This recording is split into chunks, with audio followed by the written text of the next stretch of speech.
vatanım, elma dama Konya'nın ardı eylep yetenim. Şöhlötünü ayradı dünya yalkım vatanım, yekemenler mellerim Konya'nın vatanım. Okudum sen östürü, belendettin yolumu, dağı taşı böğütken hüner verdin koluma. Dillerimi sayradı, bilbil ettin gülümü, ondan benim sayrayan, ten sayanda vatanım.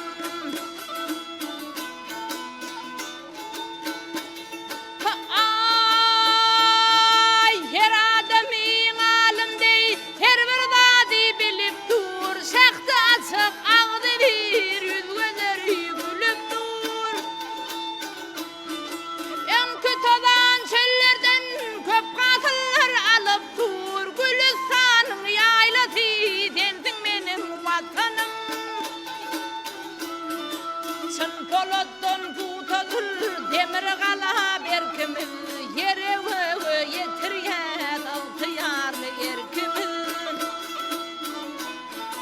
Bardağıça görklenyer bu örnüklü görkümüz, devre taşın hakçıdı taklacaktır vatanım. Gittikçe görklenyer bu örnüklü görkümüz, devre taşın hakçıdı taklacaktır vatanım.